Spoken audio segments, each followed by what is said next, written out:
A horizontal crane is lifting two containers A and B from a ship with masses 3,500 kilograms and 2,000 kilograms, respectively. Draw diagrams showing the forces acting on the containers and the acceleration. Write down the equation of motion for each container. If a force is applied to the first container A by the crane is 80,000 newtons, calculate the acceleration of the two containers being raised and the tensions in the cable. So we're given the tension here. We will need to find the tension here. We've got the two containers, A, which is 3,500 kilograms, and B, which is 2,000 kilograms, and then moving up with the same acceleration. Okay, so drawing the force diagrams, we've got for container A, we've got T1 acting upwards, T2 acting downwards. We've got a downwards force of the weight, which is 3,500 times gravity. And we've got an acceleration moving upwards, and we'll take positive as being upwards. For container B, we've got the tension 2, which is going to be the same tension here. We've got the weight acting downwards, which is 2,000 G newtons, and acceleration meters per second, which is going to be the same as this. Okay, so the crane applies a force, a T1 newtons to container A. So resolving vertically for A, we're going to get T1 minus T2, so it's T1 minus T2 minus the mass of A times gravity is equal to the mass of A times acceleration. Putting the numbers in, that's going to be T1 minus T2 minus 3,500 times gravity is equal to 3,500 times the acceleration, which we've got to calculate. So now resolving vertically for the container B, so that's going to be T2 minus the mass of B times gravity is equal to the mass of B times A. So it's going to be T2 minus 2,000 times gravity is equal to 2,000 times acceleration. What I've got to find, the A's are the same.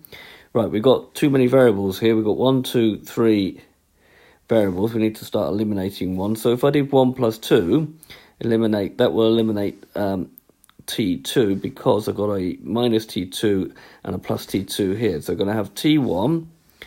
The T2s will cancel out. I'm going to have a minus 3,500 G, a minus 2,000 G is equal to 5,500 times A, adding 3,500 to 2,000. So that means that T1 minus 5,500 G is equal to 5,500 A. We'll call that equation 3. Writing that out again. Now, at this stage, we might note that if we were to consider this equation motion, if you'll get the same one if you actually just put the two containers together and treat them as one object, which is often a very useful technique when resolving problems like this. So if we join the two containers together, the mass will be 5,500 kilograms. So we're going to have that 5,500 G newtons weight acting downwards and tension 1. So look, T1 minus 5,500 G newtons is equal to 5,500 kilograms times the acceleration A meters per second. Right, so the crane exerts a force of 80,000 newtons. We were told that in the question. So 80,000 for T1 minus 5,500 times gravity is equal to 5,500 times A. If you do this subtraction with G being 9.8, you're going to get 26,100 is equal to 5,500 A. It's going to give A is going to be 261 over 55 meters per second. So that is approximately equal to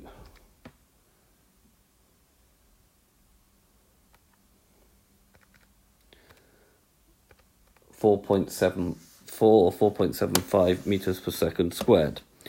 Okay, so if we now substitute that into equation 2, equation 2 said that T2 minus 2,000 G is equal to 2,000 A, which is the equation of motion for the second container on its own, we'll be able to calculate T2. So T2 will be 2,000 times the acceleration, 261 over 55. By leaving it as a fraction, we won't make any rounding errors.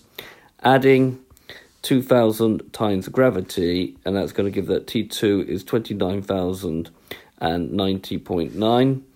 So that will be 29,100 newtons to three significant figures. So the acceleration is 261 over 55 meters per second, and the tensions were the 80,000 given in the question and 29,100 newtons.